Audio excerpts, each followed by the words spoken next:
يمر العمر بنا ونمر على أفكار فيها ما ينفعنا حين بعقل نختار.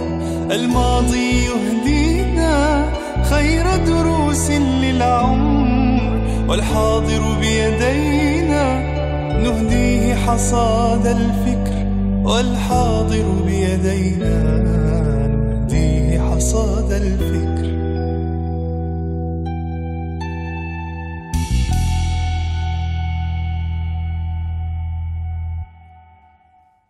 بسم الله الرحمن الرحيم، الحمد لله والصلاة والسلام على رسول الله. أهلا بكم ومرحبا مع حصاد الفكر.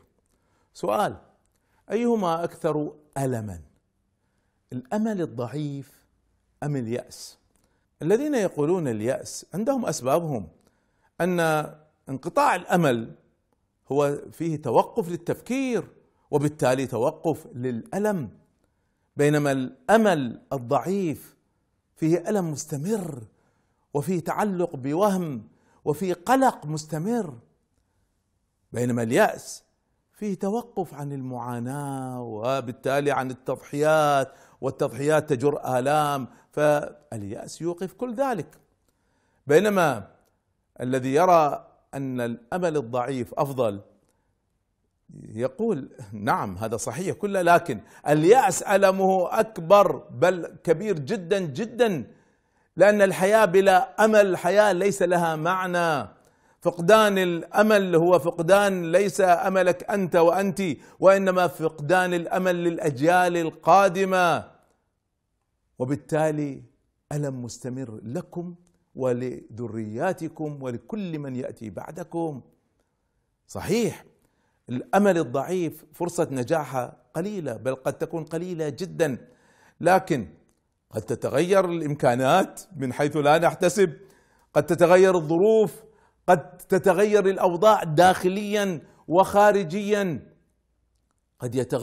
قد يتغير النظام، تتغير أمور حتى من داخل النظام نفسه. وطبعا الذين ييأسوا نسوا أن قد يتدخل الله سبحانه وتعالى بجبروته وقدرته التي لا تنتهي، وبالتالي يبقى الأمل الضعيف فيه أمل. اليأس هو استمرار للطغيان، استمرار للألم، استمرار قد يظل ليس لعقود بل قد يظل لقرون مئات السنين، قد يستمر هذا اليأس. والنتائج ما هي؟ اليأس نتائجه استمرار هذا الطغيان، وبالتالي استمرار للنكد، للضعف، للضنك، للاستمرار للتخلف، وبالتالي ما في تنمية، ما في تطور، ما في نهضة، ما في عزة، ما في حضارة، ما في حرية. إلى متى؟ إلى متى؟ وبالتالي لا، مهما كان آلام الأمل الضعيف يبقى هذا أفضل من اليأس. نحن واجبنا أن نعمل، والله سبحانه وتعالى ما يغير ما بقوم حتى يغيروا ما بأنفسهم، وبالتالي يجب أن نعمل. النتائج عند الله سبحانه وتعالى. نعم نحن مطالبون بأن نخطط للنتائج، لكن في النهاية قد الله سبحانه وتعالى يرى من داخلنا بل من داخل قلوبنا أننا لا نستحق هذه النتائج، تتأجل هذه النتائج إلى أن ننضج نحن. والله سبحانه وتعالى أدب الصحابة الكرام بأنهم يوم أحد لم يتحقق لهم ما يريدون، وكانت تربية عميقة أصيلة.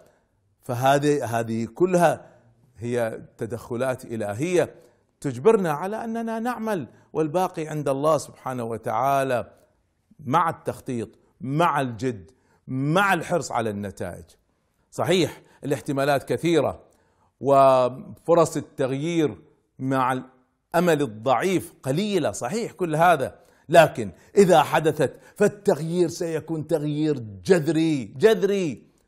وتذكروا أن يعقوب عليه السلام لما أبلغه أولاده أن يوسف عليه السلام قد أكله الذئب وبالتالي مات، ظل على الأمل أكثر من 20 سنة، وظل يذكرهم بهذا الأمل العظيم الذي فرصته قليلة جدا. 20 سنة واحد مختفي ميت.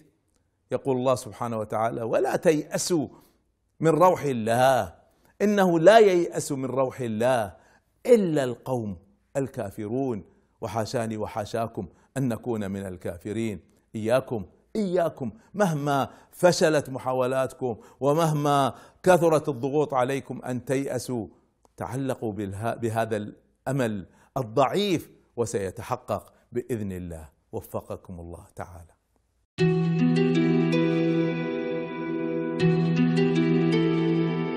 ويمر العمر بنا ونمر على أفكار فيها ما ينفعنا حين بعقل نختار. الماضي يهدينا خير دروس للعمر، والحاضر بيدينا نهديه حصاد الفكر، والحاضر بيدينا